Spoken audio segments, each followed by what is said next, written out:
শ্রাবন্তী চট্টোপাধ্যায় বারে বারে তাকে নিয়ে কাটাছেঁড়া করেছে নিন্দুকের একটা বড় দল। অভিনেত্রীর ব্যক্তিগত জীবন হয়ে উঠেছে নেটিজেনদের কাছে মুখরোচক বিষয়। বরাবরই তাকে কাঠগড়ায় দাঁড়াতে বাধ্য করা হয়েছে।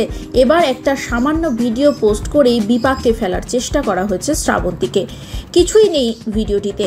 হলুদ রঙের সেমি ফর্মাল একটি শার্ট এবং কালো ট্রাউজার পরে শ্রাবন্তী নাচছিলেন সবুজে মোড়া মাঠে। চারপাশে সবুজ গাছপালা, ফুরফুরে হাওয়া বইছে সেখানে। দেখেই বোঝা যাচ্ছে অভিনেত্রী বেড়াতে গিয়েছেন, যদিও তার ভ্রমণস্থলের কথা এক ফোঁটাও উল্লেখ করেনি পোস্টে। তা নিয়ে কারোর তেমন মাথা ব্যথাই নেই। মাথা ব্যথা অন্য বিষয়ে। অভিনেত্রী কেন কোনো ক্লোজ আপ ছবি দেননি, এই কুৎসিত ইঙ্গিত করেই একজন নেটিজেন যা লিখেছেন তা শুনলে আপনি অবাক হবেন। অভিনেত্রী নিচের ছন্দে নাচছিলেন, প্রেমিকা নে প্যাটসে গানের তালে। একজন নেটিজেন শ্রাবন্তীর হাসি খুঁজছিলেন। কেউ লিখেছেন তাকে সেই হলুদ পোশাকে একেবারে ভালো লাগছে না দেখতে।